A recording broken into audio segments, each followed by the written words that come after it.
2 Kings chapter 1. After Ahab died, Moab rebelled against Israel. Ahaziah fell through a window lattice in his upper chamber in Samaria and was injured. He sent messengers with these orders: Go, ask Baal-zebub, the god of Ekron, if I will survive this injury. But the Lord's angelic messenger told Elijah the Tishbite, Get up, go to meet the messengers from the king of Samaria. Say this to them: You must think there is no God in Israel.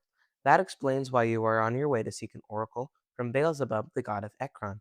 Therefore, this is what the Lord says: You will not leave the bed you lie on, for you will certainly die. So Elijah went on his way. When the messengers returned to the king, he asked them, Why have you returned?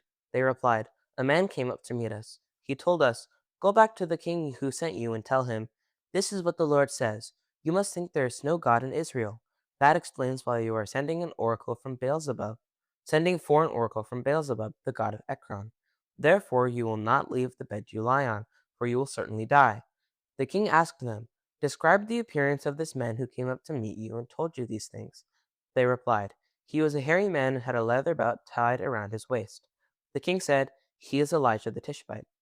The king sent a captain and his 50 soldiers to retrieve Elijah. The captain went up to him while he was sitting on the top of a hill. He told them, Prophet, the king says, come down. Elisha replied to the captain, If I am indeed a prophet, may a fire come down from the sky and consume you and your 50 soldiers. Fire then came down from the sky and consumed him and his 50 soldiers. The king sent another captain and his 50 soldiers to retrieve Elijah. He went up and told him, Prophet, this is what the king says: Come down at once. Elijah replied to them, If I am indeed a prophet, may a fire come down from the sky and consume you and your 50 soldiers. Fire from God came down from the sky and consumed him and his 50 soldiers. The king sent a third captain and his 50 soldiers. The third captain went up and fell on his knees before Elijah. He begged for mercy. Prophet, please have respect for my life and the lives of these 50 servants of yours. Indeed, fire came down from the sky and consumed the two captains who came before me, along with their men. So now, please have respect for my life. The Lord's angelic messenger said to Elijah, Go down with him. Don't be afraid of him. So he got up and went down with him to the king. Elijah said to the king, This is what the Lord says: You send messengers to seek an oracle from Baal-zebub, the god of Ekron. You must think there is no God in Israel from whom you can seek an oracle. Therefore you will not leave the bed you lie on, for you will certainly die. He died just as the Lord had prophesied through Elisha. In the second year of the reign, King Jehoram, son of Jehoshaphat, over Judah, Ahaziah's brother, Jehoram, replaced him as king of Israel, because he had no son.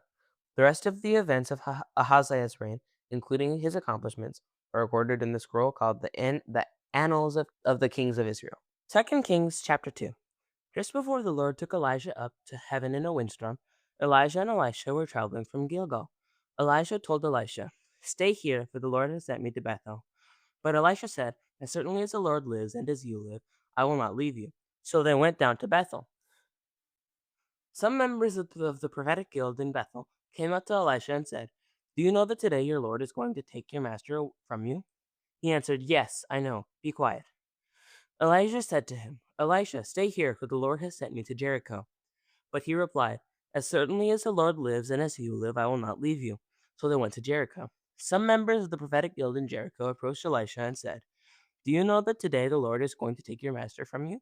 He answered, Yes, I know. Be quiet. Elijah said to him, Stay here, for the Lord has sent me to the Jordan. But he replied, As certainly as the Lord lives and as you live, I will not leave you. So they traveled on together. The 50 members of the prophetic guild went and stood opposite them at a distance, while Elijah and Elisha stood by the Jordan. Elijah took his cloak, folded it up, and hit the water with it. The water divided, and the two of them crossed over on dry ground. When they had crossed over, Elijah said to Elisha, What can I do for you before I am taken away from you? Elisha answered, May I receive a double portion of the prophetic spirit that energizes you? Elijah replied, That's a difficult request. If you see me taking it from you, may it be so, but if you don't, it will not happen. As they were walking along and talking, suddenly a fiery chariot appeared, pulled by fiery horses. Suddenly a fiery chariot pulled by fiery horses appeared. They went between Elijah and Elijah went up to heaven in a windstorm. While Elisha was watching, he was crying out, my father, the chariot and horsemen of Israel. Then he could no longer see him. He grabbed his clothes and tore them in two. He picked up Elisha's cloak, which had fallen off him, and went back and stood on the shore of the Jordan. He took the cloak that had fallen off Elijah, hit the water with it, and said, "Where is the Lord, the God of Elijah?" When he hit the water, it divided, and Elijah crossed over. When the members of the prophetic guild in Jericho, who were standing at a distance, saw him do this, they said, "The spirit that energized Elijah rests upon Elisha." They went to meet him and bowed down to the ground before him. They said to him, "Look, there are 50 capable men with your servants. Let them go and look for your master. For the wind sent from the Lord may have carried him away or dropped him on one of the hills or in one of the valleys." But Elijah replied, "Don't send them out." But they were so insistent he became embarrassed. So he said, "Send them out." They sent they sent the 50 men out, and they looked for 3 days, but could not find Elijah. When they came back, Elisha was staying in Jericho. He said to them, "Didn't I tell you, don't go?" The man of the city said to Elisha, "Look, the city has a good location, as our master can see, but the water is bad and the land doesn't produce crops." Elisha said, "Get me a jar and put some salt in it." So they got it. He went out to the spring and threw the salt in. Then he said, "This is what the Lord says: I have purified this water. It will no longer cause death or fail to produce crops." The water has been pure to this very day, just as Elisha prophesied. He went up from there to Bethel. As he was traveling up the road, some young boys came out of the city and made fun of him, saying, "Go on up, Baldy! Go on up, Baldy!" When he turned around and saw them, he called God's judgment down on them. 2 female bears came out of the woods and ripped 42 of the boys to pieces. From there he traveled to Mount Carmel and then back to Samaria. 2 Kings chapter 3.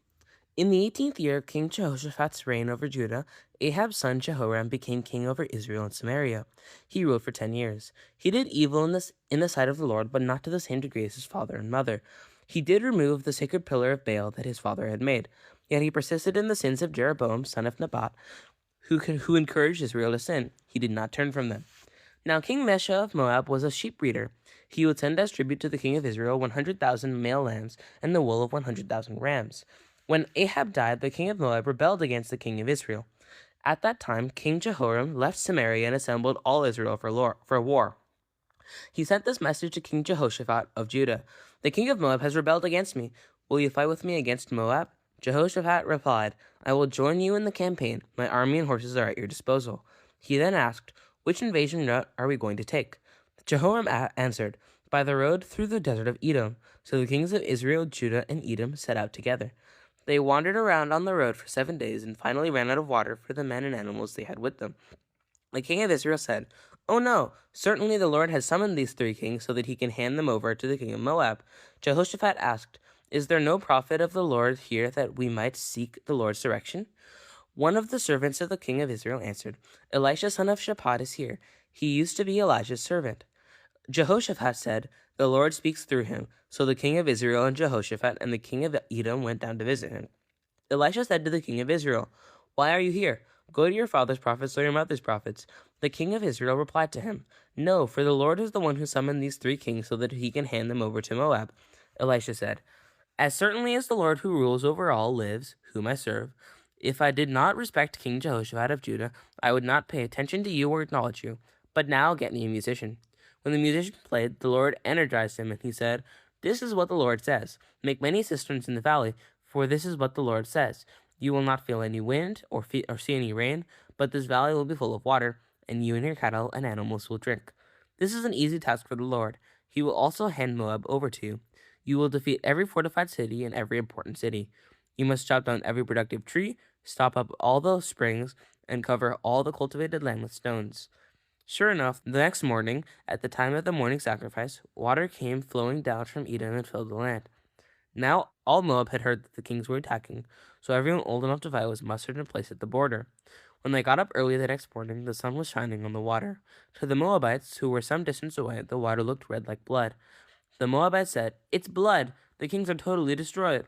They have struck one another down. Now, Moab, seize the plunder." When they approached the Israelite camp, the Israelites rose up and struck down the Moabites, who then ran from them. The Israelites thoroughly defeated Moab. They tore down the cities, and each man threw a stone into every cultivated field until they were covered. They stopped up every spring and chopped down every productive tree. Only Kir Hareseth was left intact, but the slingers surrounded and attacked it. When the king of Moab realized he was losing the battle, he and 700 swordsmen tried to break through and attack the king of Edom, but they failed. So he took his firstborn son, who was to succeed him as a king and offered him up as a burnt sacrifice on the wall. There was an outburst of divine anger against Israel, so they broke off the attack and returned to their homeland. 2 Kings chapter 4. Now a wife of one of the prophets appealed to Elisha for help, saying, "Your servant, my husband, is dead. You know that your servant was a loyal follower of the Lord. Now the creditor is coming to take away my 2 boys to be his servants." Elisha said to her, "What can I do for you? Tell me, what do you have in the house?" She answered, "Your servant has nothing in the house except a small jar of olive oil." He said, "Go and ask all your neighbors for empty containers. Get as many as you can. Go and close the door behind you and your sons. Pour the olive oil into all the containers. Set aside each one when you have filled it." So she left him and closed the door behind her and her sons. As they were bringing the containers to her, she was pouring the olive oil. When the containers were full, she said to one of her sons, "Bring me another container." But he answered her, "There are no more." Then the olive oil stopped flowing. She went and told the prophet. He said, "Go, sell the olive oil, repay your creditor, and then you and your sons can live off the rest of the profit." One day Elisha traveled to Shunem, where a prominent woman lived. She insisted that he stop for a meal. So whenever he was passing through, he would stop in there for a meal. She said to her husband, "Look, I'm sure that the man who regularly passes through here is a very special prophet. Let's make a small private upper room and furnish it with a bed, table, chair, and lamp. When he visits us, he can stay there." One day Elisha came for a visit. He went into the upper room and rested. He told his servant Gehazi, "Ask the Shunammite woman to come here." So he did so, and she came to him. Elisha said to Gehazi, "Tell her, look, you have treated us with such great respect. What can I do for you? Can I put in a good word for you with the king or the commander of the army?" She replied, "I'm quite secure." So he asked Gehazi, "What can I do for her?" Gehazi replied, "She has no son, and her husband is old." Elisha told him, "Ask her to come here." So he did so, and she came and stood in the hallway. He said, "About this time next year you will be holding a son." She said, "No, my master, O prophet, do not lie to your servant." The woman did conceive, and at the specified time the next year she gave birth to a son, just as Elisha had told her. The boy grew, and one day he went out to see his father, who was with the harvest workers. He said to his father, "My head, my head!" His father told his servant, "Carry him to his mother." So he picked him up and took him to his mother. He sat on her lap until noon and then died. She went up and laid him down on the prophet's bed. She shut the door behind her and left. She called to her husband, "Send me one of the servants and one of the donkeys, so I can go and see the prophet quickly and then return." He said, "Why do you want to see him today?" "It is not the new moon or the Sabbath," she said. "Everything's fine." She saddled the donkey and told her servant, "Lead on. Do not stop unless I say so." So she went to visit the prophet at Mount Carmel. When he saw her at a distance, he said to his servant Gehazi, "Look, it's the Shunammite woman. Now run to meet her and ask her, 'Are you well? Are your husband and the boy well?'" She told Gehazi, "Everything's fine." When she reached the prophet on the mountain, she grabbed hold of his feet. Gehazi came near to push her away, but the prophet said, "Leave her alone, for she is very upset. The woman has left the matter hidden from me, but he didn't tell me about it." She said, "Did I ask my master for a son? Didn't I say, 'Don't mislead me'?" Elisha told Gehazi, "Tuck your robes into your belt, take my staff, and go. Don't stop to exchange greetings with everyone. Place my staff on the child's face." The mother of the child said, "As certainly as the Lord lives and as you live, I will not leave you." So Elisha got up and followed her back. Now Gehazi went ahead of them. He placed the staff on the child's face, but there was no sound or response. When he came back to Elisha, he told him the child did not wake up. When Elisha arrived at the house, there was the child lying down on the bed. He went in by himself, and closed the door. Then he prayed to the Lord. He got up on the bed and spread his body all out over the boy. He put his mouth on the boy's mouth, his eyes over the boy's eyes, and the palms of his hands against the boy's palms. He went down over him, and the boy's skin grew warm. Elisha went back and walked around in the house. Then he got up on the bed again and bent down over him. The child sneezed 7 times and opened his eyes. Elisha called to Gehazi and said, "Get the Shunammite woman." So he did so, and she came to him. He said to her, "Take your son." She came in, fell at his feet, and bowed down. Then she picked up her son and left. Now Elisha went back to Gilgal, where there was famine in the land. Some of the prophets were visiting him, and he told his servant, "Put the big pot on the fire and boil some stew for the prophets."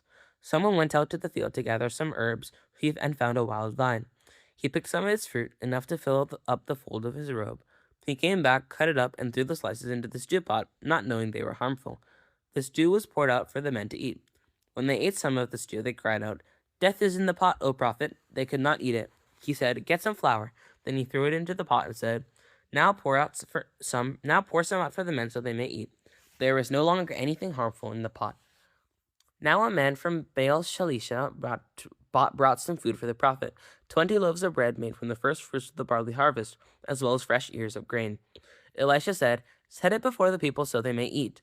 But his attendant said, "How can I feed 100 men with this?" He replied, "Set it before the people so they may eat, for this is what the Lord says. They will eat and have some left over." So he set it before them. They ate and had some left over, just as the Lord predicted.